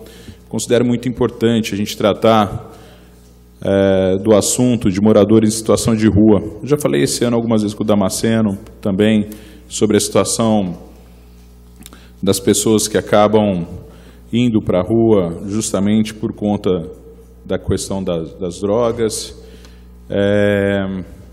Eu moro nos Campos Elíseos, moro bem próximo de onde era o CETREM, então acabei sempre convivendo e conversando com essas pessoas. Moro perto de alguns lugares que são mini cracolândias, né? Ribeirão Preto hoje tem essa situação também. Nós temos ali perto do Pneu Gigante esse problema, na mesma direção, na confluência da Avenida Saudade com a Avenida Brasil, também temos um núcleo ali, em frente à Igreja de Santo Antônio, aqui do lado do pronto-socorro. São núcleos e locais onde as pessoas acabam tendo essa propensão e são pessoas que nós precisamos de olhar com muito cuidado, muito atentamente, ajudar a cuidar dessas pessoas que merecem, que precisam que o braço do Estado chegue até elas para que nós possamos resolver esse problema. E como legislador, eu confesso para vocês que nós temos uma série de limitações, né, Gláucia? Eu tenho certeza, conhecendo a luta da vereadora Gláucia aqui, se fosse possível, se nós não tivéssemos essa limitação, ela mesma já teria criado algumas leis e a situação dessas pessoas hoje estariam diferente. Mas nós temos essas limitações. E mesmo com essas limitações nós tentamos, na medida do possível, trabalhar. Eu tenho, desde que cheguei nessa casa, no início do ano, feito algumas indicações e tentado colaborar com o Poder Executivo para que nós possamos, de uma forma ou de outra, ajudar essas pessoas. E tenho estudado algumas saídas, depois de um papo também, vou citar o Damasceno de novo aqui, mas depois de um papo que eu tive com ele, nós entramos no portal do Governo Federal e encontramos algumas possibilidades ali. Dentre essas possibilidades todas, eu quero destacar 2 indicações que nós fizemos. Uma delas, indicando para o Executivo a criação de um programa visando a requalificação e inserção dos moradores em situação de rua no mercado de trabalho. Na verdade, a gente faz a indicação justificando o porquê nós estamos fazendo isso e mandando prontinho uma emenda de um projeto que dispõe sobre a criação do programa Trabalho Novo, que requalifica e insere no mercado de trabalho e regulamenta serviços de acolhimento à população adulta de rua. É lógico, é um projeto também que nós trouxemos ideias que foram implantadas em outras cidades e que foram implantadas com sucesso em outras cidades. Esse projeto ele é amplo, vai demorar algum tempo para a gente falar, mas basicamente ele consiste em formar algumas pessoas, em dar oportunidade para que essas pessoas recebam uma atenção digna e principalmente que elas possam ser encaminhadas para o mercado de trabalho, inclusive com o Poder Executivo, isso já acontece em outros lugares, reservando algumas vagas em postos públicos e postos terceirizados para a pessoa em situação de rua. Isso tem dado certo em outros lugares. A outra indicação que nós fizemos foi indicando um convênio entre a União, com a União, visando a alienação dos bens apreendidos em razão de prática de crimes previstos na Lei 11.343, que é a Lei de Drogas. Existe um fundo, que é o FUNAD, o Fundo Nacional Antidrogas, e lá tem recurso a fundo perdido que poderia ser utilizado pelo poder público. Nós passamos por um momento difícil, Ribeirão Preto sabe, nós temos uma dificuldade financeira muito grande para investimentos, mas projetos como esse, acolhedor de pessoas em situação de rua, financiamento de casas que trabalham com a reabilitação de pessoas, poderiam ser financiados pelo poder público com muito mais contento se eles observassem, né, algumas indicações simples que nós fazemos. O FUNAD está lá, é fundo perdido, a prefeitura tem que se qualificar e buscar esse recurso. Então, desde o início do ano, esse foi protocolado em março, no dia 14 de março, indicando essa possibilidade para a prefeitura. Nós não tivemos ainda a resposta desse ofício, se a prefeitura, se a Secretaria a Coordenadoria de Projetos ou a Secretaria, o SEMAS, se tem alguma ação feita nesse sentido com essa indicação. E essa outra indicação que cria uma oportunidade de trabalho para as pessoas de rua. Mas eu fiquei muito triste quando a gente faz um outro requerimento para a prefeitura, preocupado em ver o número de moradores em situação de rua crescendo e não podendo fechar os olhos. Eu venho dos Campos Elíseos para cá todos os dias, eu passo pela manhã ali em frente à rodoviária e é de cortar o coração. O que a gente vê é uma coisa que não deixa a gente ficar quieto. Eu tenho amigos hoje que encontram-se nessa situação. E a gente sabe, e às vezes eu tenho uma sensação de impotência muito grande, às vezes, em não poder fazer nada. E nós não podemos nos escusar de trazer a discussão, ou de indicar, ou de querer resolver o problema. E aí a gente fez um requerimento para a prefeitura, datado de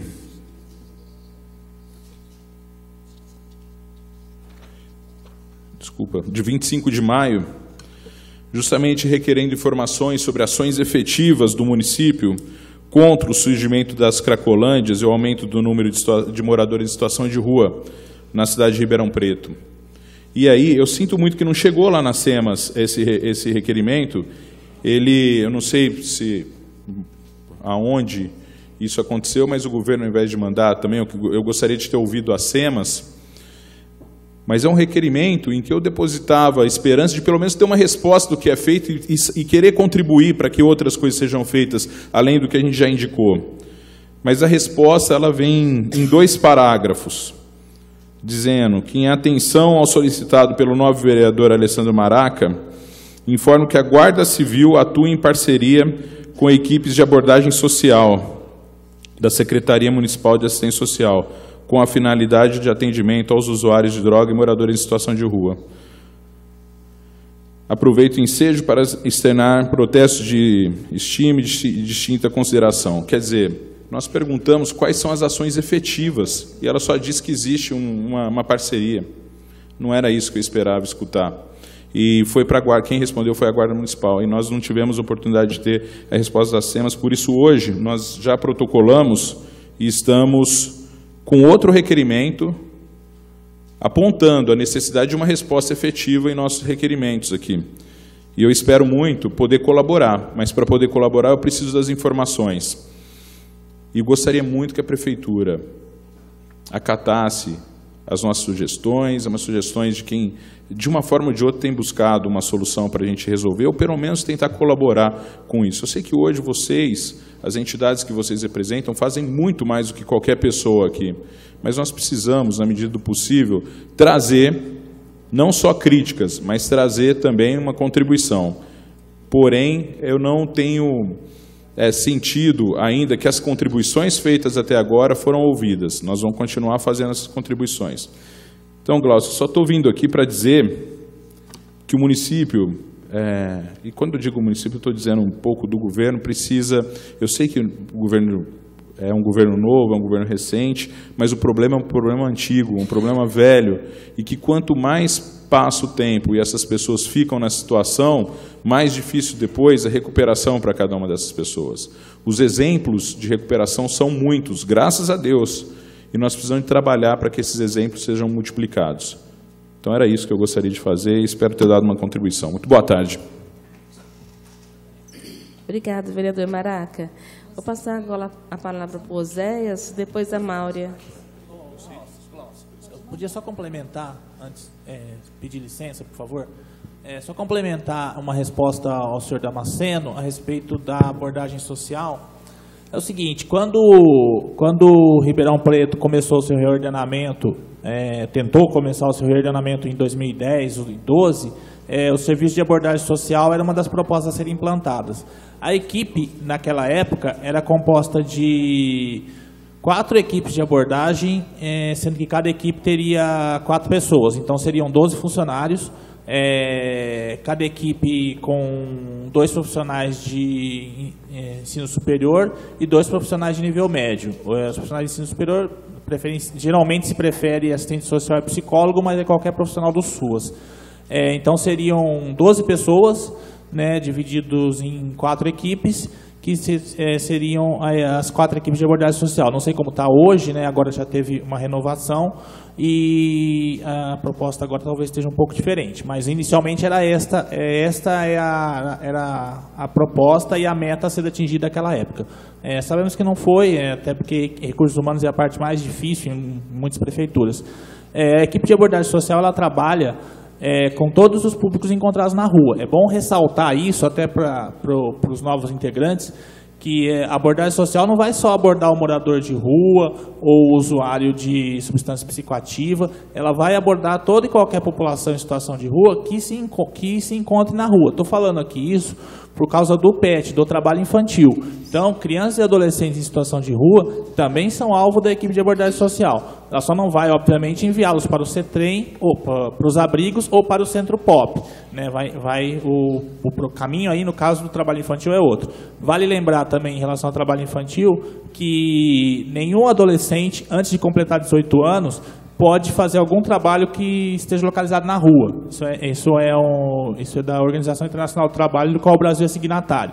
Também vale lembrar que tráfico de drogas praticado por adolescente também é trabalho infantil degradante, do qual o Brasil é signatário também, independente da idade do adolescente. Então, esses são alguns critérios que a gente aponta. Outro trabalho da abordagem social também, e do Centro POP e dos abrigos, que foi muito difícil de convencer, é o cadastramento no cadastro único. O secretário até semana passada já citou que vai reestruturar as equipes, né, de entrevistadores do CadÚnico, mas o morador de rua, que não tem renda muitas vezes, ele é público prioritário do cadastro único e do cadastramento. Então, o Centro POP, abrigos, deveriam ter um cadastrador e um entrevistador. Mas vai falar por aí que você quer dar Bolsa Família para morador de rua. Eu já tentei fazer isso. Já fiz isso em algumas reuniões. Fui muito criticado, mas é o que está na política. E ele é público prioritário. Faz parte das ações. É lógico que você não vai dar só o dinheiro para ele fazer o que quiser. Não, isso vem acompanhado de outras ações. Mas é a prioridade da política, sim. E isso precisa mudar. E isso não vai mudar de um dia para o outro. E a gente sabe disso. Mas nos últimos anos, quando a gente tentou falar disso, fomos muito, muito criticados. Queria só citar uma outra questão, que estava falando aqui, eu esqueci, mas tanto os abrigos, a casa de passagem e o Centro Pop, eles têm que determinar, parece bobo isso, mas eles têm que ter um espaço, está na lei, está nas normativas, um espaço tanto para a guarda de materiais, carrinhos, essas coisas, como espaço para os animais de estimação. Não esqueçam. Porque eles têm cachorros, os cachorros são importantes para eles são importantes para os animais, e eles não vão para o Centro Pop, eles não vão para os abrigos, se não tiver uma possibilidade de eles levarem os animais. E como tem muitas nuances no público da população de rua, tem a principal nuance, é usuário de droga ou não usuário de droga, é trabalhador ou não trabalhador, é catador de material ou não catador, também tem essa característica. Se você não abordar isso, você está deixando de fora uma porcentagem grande de morador de rua que vai ser desassistido. Então, isso também é uma forma de abordar esses moradores. Esse cuidado, que faz parte da saúde, da vigilância sanitária, não sei, das zoonoses, também faz parte do trabalho, também tem que ser integrado. Parecem coisas, sim, supérfluas ou difíceis, mas está dentro da política, está previsto, tá? Por favor, Oséias, né? Se identifique, por favor. Me chamo Oséias, e eu agradeço a oportunidade, né? E não gostaria de sair daqui hoje sem deixar a minha sugestão, né? Aproveitar a oportunidade. Mas para deixar a minha sugestão, eu gostaria de falar bem rápido do trabalho que realizamos, que com isso nós temos subsídios para dar uma sugestão. Sem ter nada na prática, muitas vezes fica difícil, né? Com certeza é um problema que não existe uma fórmula mágica para se resolver. Com certeza precisa da participação de toda a sociedade. E essa sociedade, realmente, ela está disposta a participar. Eu digo isso, nós temos um grupo de pessoas comuns, nós realizamos um trabalho toda sexta-feira, às 20 horas, na Praça da Catedral Metropolitana.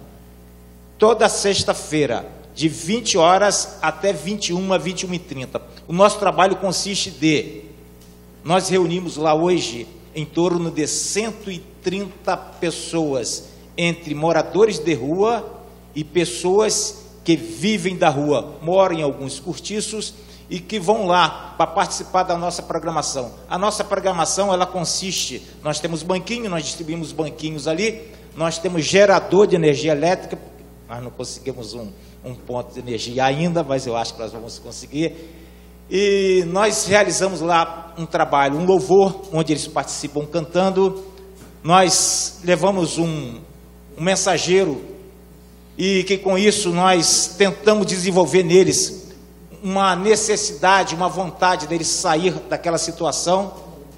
E depois nós servimos também uma Armitex, porque naquele momento é uma das necessidades mais prioritária. Então distribuímos 130 Marmitex toda sexta-feira, mas não distribuímos de forma vazia, distribuímos só no finalzinho, todos têm que participar. Hoje a gente está ali, ganhamos a confiança de muitos, porém o nosso trabalho só consiste lá, ele morre aí, ele fica nesse ponto. Nós temos pessoas que vêm chorando, eu gostaria de ir para uma clínica de recuperação, a gente não consegue esse outro patamar. Eu preciso de trabalho, nós não temos esse outro patamar. Com essa mesma parceria desse nosso grupo, nós conseguimos também montar na Guatapará com Caramuru, alugamos um salãozinho, um pequeno salão, e nós oferecemos toda quarta-feira um banho. Por volta das 18h30 até as 21h30, nós oferecemos um banho. É incrível vocês verem quando o cidadão ele chega lá todo sujo, mal cheiroso, é mal cheiroso mesmo, e sai lá com uma roupa limpinha, ele sai uma outra pessoa. E aí a gente consegue conversar com ele, que aquela vida ali, ele poderia mudar. Então começa a nascer alguma coisinha lá dentro dele. Essas são as duas situações que a gente consegue.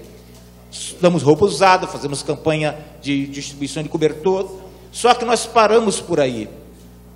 Em cima disso, qual é a minha sugestão? Se nós tivéssemos, dentro do poder público, um interlocutor, uma ligação em que nós pudéssemos, que com certeza nós temos uma infinidade aqui de programas que auxiliam, se nós pudéssemos apresentar o nosso projeto e nós conseguirmos uma parceria com o poder público, nós conseguiríamos implementar tantas coisas que foi citado aqui, um banho, mesmo que seja um local que vai ficar um cachorrinho do lado lá, um alimento diariamente, nós conseguiríamos, porque nós temos, a sociedade, ela está disposta a auxiliar, ela dispõe de dinheiro, ela dispõe de mão de obra, a comida é feita, como somos informais, são grupos que vão lá e colaboram, são grupos que vão lá e entregam aquele cobertor usado ou novo, onde nós distribuímos 130 cobertores na penúltima sexta-feira. Então,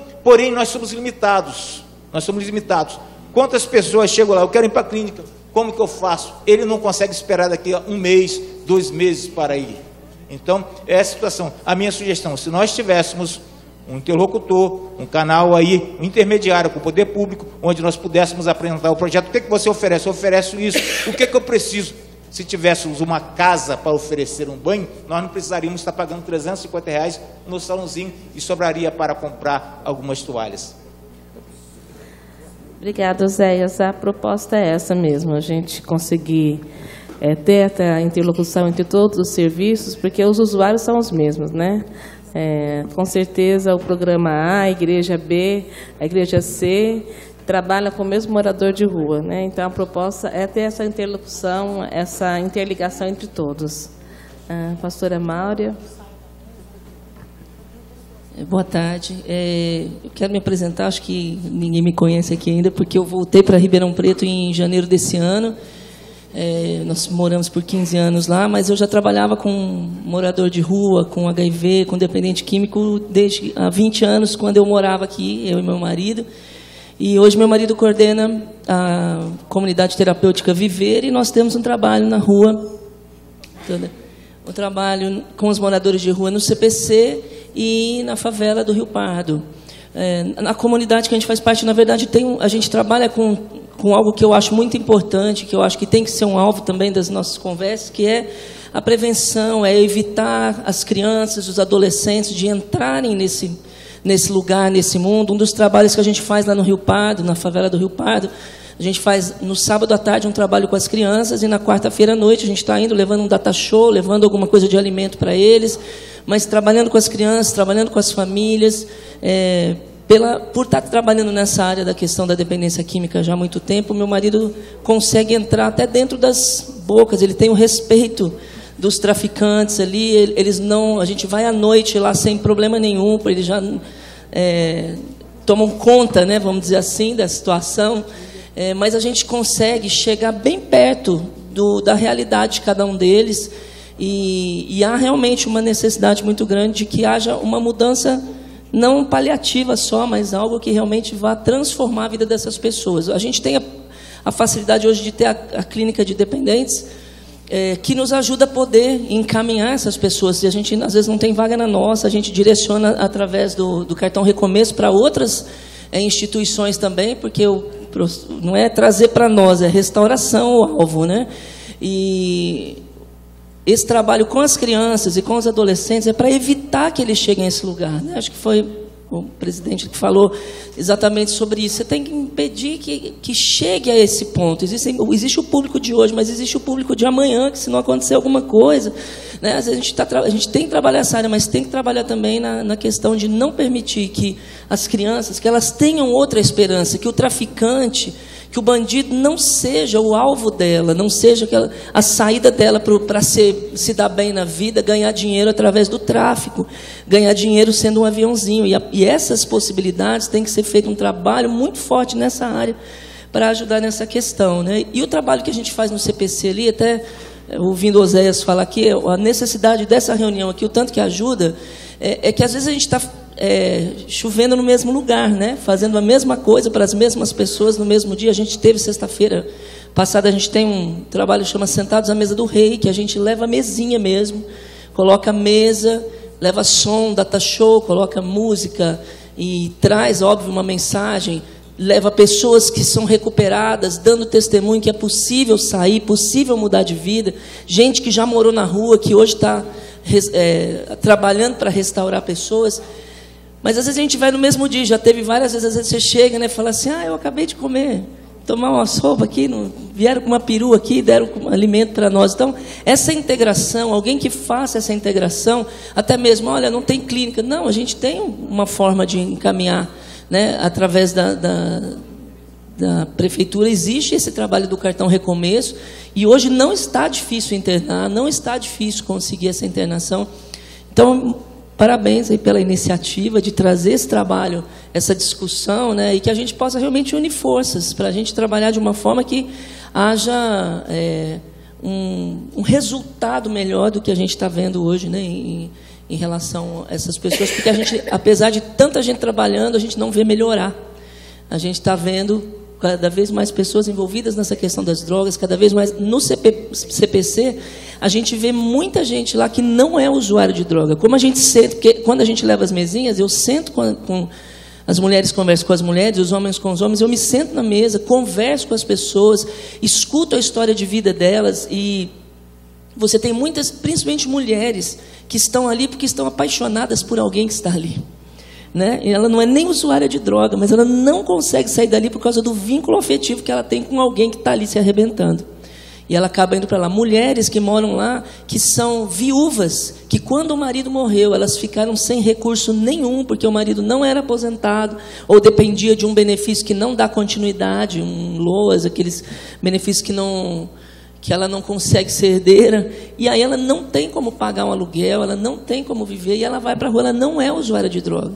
Eu conheci a semana passada uma mulher que ela tem um apartamento lá no Heitor Rigon, e ela mora na rua há 6 meses, ela mantém o apartamento, ela limpa o apartamento, vai lá de dia, toma banho lá, mas ela não dorme lá de medo, porque ela mora sozinha, ela tem medo de morrer lá dentro e ninguém achar ela. Então são situações assim, que vão muito além, né, do que a gente hoje pode imaginar. Estar lá, pondo a mão, vendo, abraçando, dando essa possibilidade, é que vai fazer com que ele realmente entenda, não, tem jeito para mim, eu posso sair, né? Então, obrigado, Glaucio, pela iniciativa aí, que a gente possa realmente unir as forças aí para trabalhar juntos, né, Oséias? Podemos trabalhar junto aí para atender a população lá também, beleza? Me perdoem, eu vou precisar sair também, eu sou mãe turista e minha filha já está me ligando aqui, pedindo o meu socorro, tá bom? Obrigada, Deus abençoe. Obrigada, Náulia. Mais algum inscrito? Fabiana? Você se inscreveu?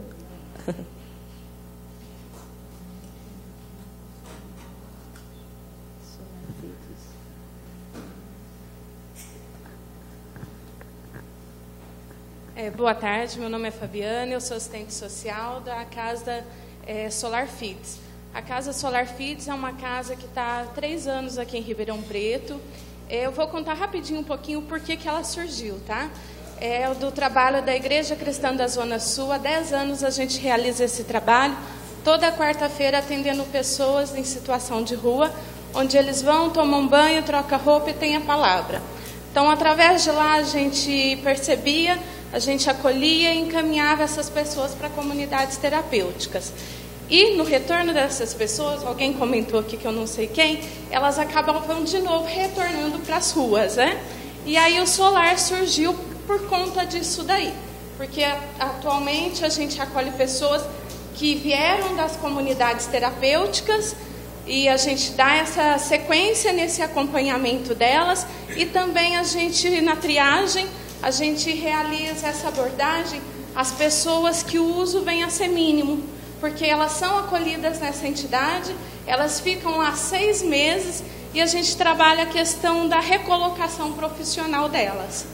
Ou a gente dá oportunidades para participar de alguma outra recolocação, a gente dá oportunidades do retorno para a família, Então, o solar hoje está com 3 anos e a gente tem pessoas que estavam em situação de rua, que é o critério dessas pessoas, estão novamente no mercado de trabalho, voltaram a morar com as suas famílias.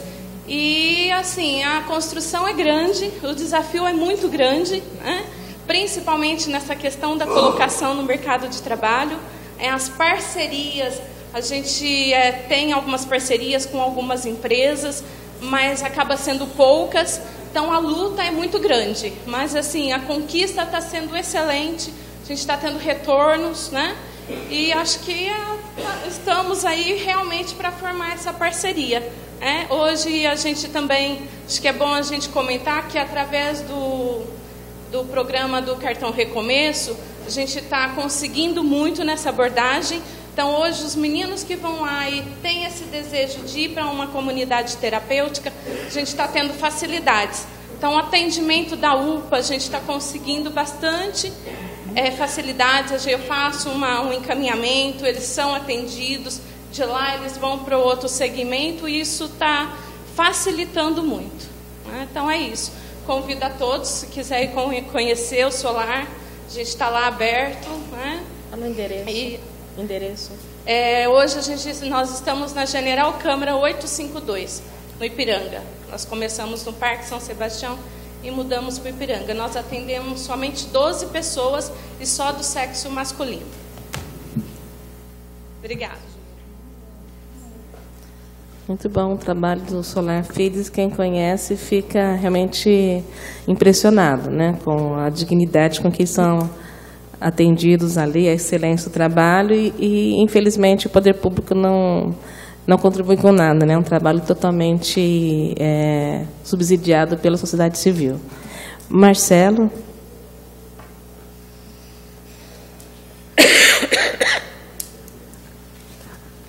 Boa tarde, a vereadora, toda a mesa. Boa tarde a todos, a todas. Eu estou aqui representando a Pastoral da Sobriedade. Nós estamos em Ribeirão Preto e na região, né? E aqui em Ribeirão nós temos agora 3 grupos de autoajuda que trabalhamos com a dependência e com os codependentes também. E trabalhamos com a intervenção, a prevenção. Hoje o Newton é agente da Pastoral da Sobriedade e presidente do Comad. E nós temos o trabalho também com pessoas em situação de rua, né? Aqui em Ribeirão Preto, nós trabalhamos na favela do Brejo e também ali na Rio Pardo,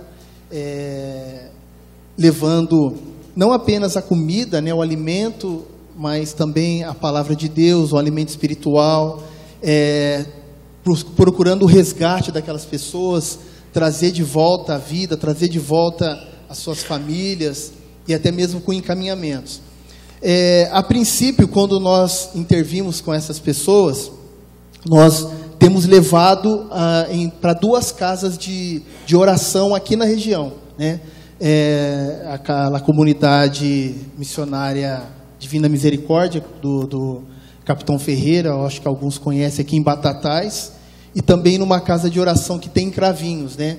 São casas de oração, casa de apoio e casas de passagem, elas funcionam como essas ferramentas, né?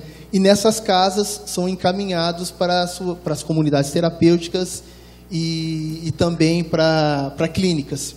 E nós temos esse projeto, né? De estarmos trabalhando junto com a sociedade e também de estarmos criando essas casas de acolhimento, estarmos acolhendo também essas pessoas em situação de rua, para que possamos oferecer um trabalho mais consistente, né? Estamos aqui para estar colaborando, queremos estar fazendo parte aqui de todo esse programa, né? Que eu acredito que é um momento assim de integração, de conhecimento entre os trabalhos que já estão realizados, né? Que já são realizados e nos colocamos à disposição. Obrigada, Marcelo. Nós estamos falando aqui que nós vamos criar uma rede, né? Você já está faz parte, você já é um nó dessa rede, já se considera um nó dessa rede. Obrigada. Boa tarde a todos. Boa tarde, em nome da vereadora, quero cumprimentar todos os presentes. Eu sou Isaías, sou vice-presidente do Instituto Limite. Os dirigentes do Instituto Limite têm um trabalho com crianças e adolescentes e adultos em situação de vulnerabilidade há mais de 20 anos. Agora, com registro, de 5 anos para cá, a gente conseguiu registrar a instituição e está trabalhando legalizado, legalmente registrado no CMDCA e nos órgãos que acompanham. Isso. Nós trabalhamos em todas as variantes. Nós trabalhamos com fortalecimento de vínculo com criança de 6 a 10 anos e atendemos as crianças do núcleo lá do JP, da favela do JP. Nós atendemos 100 adolescentes em conflito com a lei, no sistema de LA. E agora nós estaremos trabalhando com abordagem social com moradores em situação de rua. Então nós atendemos de 6 a 100 anos. Né? Nós trabalhamos com todas essas faixas etárias de idade. O Instituto Limite, como eu disse, há 5 a 6 anos está legalizado, está trabalhando legalmente, inclusive com parcerias com os órgãos da Prefeitura e o CMDCA. Gente, pessoal, a Glaucia precisou sair alguns minutos. Nós precisamos, alguém mais quer falar? Se não, vamos pensar numa forma de montar um grupo de trabalho para essa questão das pessoas em situação de rua. E aí eu acho que a gente poderia, né, Anne, pegar os nomes de quem é interessado, tentar ver uma data indicativa. O que vocês acham disso? Para não acabar a audiência sem nada, sem a gente fazer alguma coisa.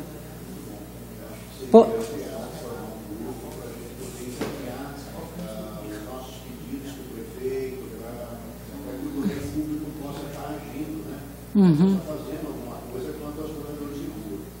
Eu acho que não é só o poder público, eu acho que teve experiências muito boas aí da sociedade civil, né? Nas instituições nós sabemos, nós conhecemos essas instituições, nós sabemos do trabalho que ela tem feito. Agora eu acho que o poder público poderia fazer um pouco mais. O próprio Maraca falou, e a gente tem que conversar a respeito da gente buscar dinheiro fora. E tem. Então. Tem dinheiro federal, tem dinheiro estadual, tem muita coisa que pode ser trazida para a Ribeirão. Nós deveríamos sensibilizar o senhor prefeito de o que pode ser feito em Ribeirão Preto. Então. Porque nós temos visto aumentar só o problema dos moradores de rua. A mídia fala, costuma veicular só os problemas, o que está acontecendo, o aumento dos moradores de rua, os dependentes químicos, as cracolândias. Eu acho que a gente poderia formar, sim, essa comissão, essa equipe, realmente para a gente poder planejar o que possa ser feito para Ribeirão Preto o mais rápido possível. Isso. Nós temos visto aí que Araraquara tem feito algumas coisas mais que Ribeirão, Sertãozinho tem feito, várias cidades têm feito algumas ações.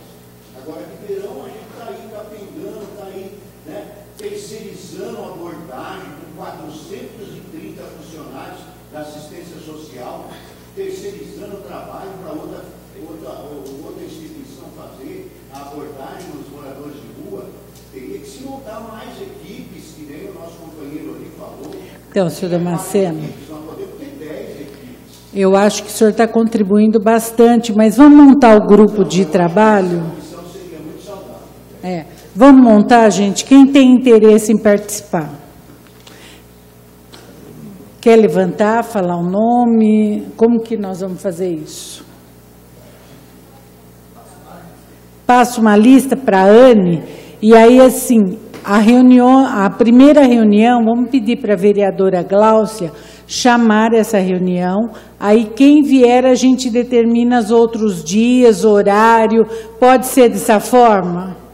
Porque vamos ter que escolher uma data aleatória para isso, e depois a gente continua. Isso, conforme a frequência das pessoas. Agora, esse grupo, eu acho que tem que ter pessoas da sociedade civil, pessoas do poder público, tá? E outros interessados, porque às vezes tem alguém aqui que quer participar e não pertence a nenhum dos dois das organizações. Pode ser, gente? Sim? Então vamos acabar? Tá? Eu agradeço a presença de todos, tá? Até a próxima. Ah, Glaucio, acabei. Você demorou?